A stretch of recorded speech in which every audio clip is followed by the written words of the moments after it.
Hey everyone, welcome to the classroom. What we're going to do is we're going to do this sine wave tracker. So if you open up this PDF, this is going to allow you, it's going to give you the steps to create the sine wave using a circle, so that way you can make a connection between what the circle looks like and why the wave is the shape that it is. Alright, so we're going to be using something called Geometry Sketchpad to do that. We're going to go through the first couple of steps here together, and then I'm going to let you work on the rest of it on your own. Alright, so the first thing we have to do is we have to open up Sketchpad. So go down here to this folder, and then you're going to go to Student Applications.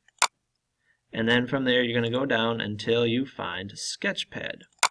And then you're going to go down until you find GSP with the yellow circle. Everything else is not like that, but it's the only one with the yellow circle, GSP 4.0. So we're going to click on that and we're going to open it up. And I usually will make it large, and I will make it large. I want to have as big of a screen as I can, but also I want to have this on the side. That way I can read and do what I want to do all at the same time.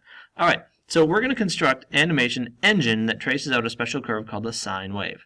Various variations of the sine curve that on the graphs of the functions are called periodic functions, functions that repeat themselves.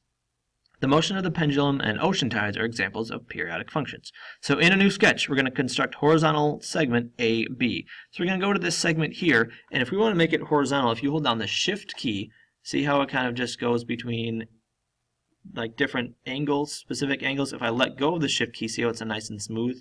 If I hold down the Shift key, see how it just snaps to the horizontal line.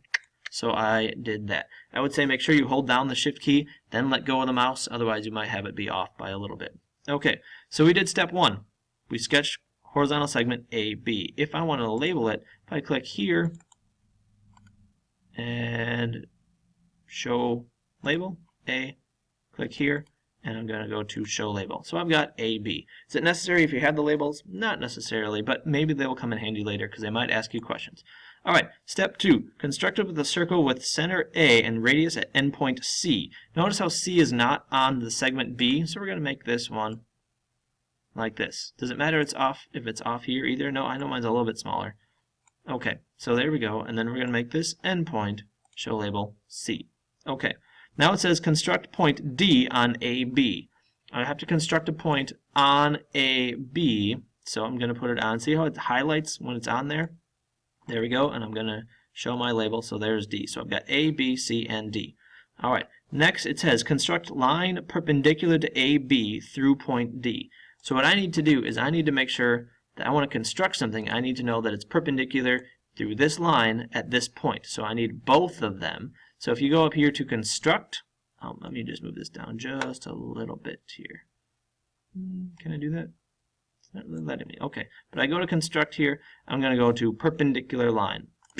Okay, so I did perpendicular line right there. And then it says construct a perpendicular to AB through point D, which we did right there. Yep. Now it says construct point E on the circle. So E is on the circle. Okay, so I have to do another point on the circle. Let's go there. Another point on the circle. Let's call that one E. Show label. There's E. Alright, construct a line parallel to AB through point E. So what we have to do is we need to select point E and AB.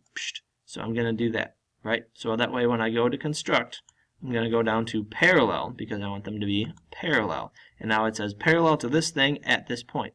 Okay, we did that. And it says construct point F, the point of intersection on the vertical line through point D and the horizontal line through point E. So that means this one right here. I'm going to construct that point. If you just click on it, it just shows up. Alright, and then I'm going to show my label. There's point F.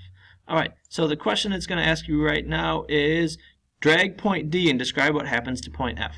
So if and notice this is not a trick question. If I drag point D, what happens to point F? Alright. And then question 2 says drag point E around the circle and describe what F does. So I'm going E, describe what F does. Maybe you're starting to see what's happening and why it's called the sine function or a sine wave. Okay, from there I would like you to do the rest of these questions. That way you can get something that looks a lot like this and see if you can get your answers for all of these questions. Alright, good luck.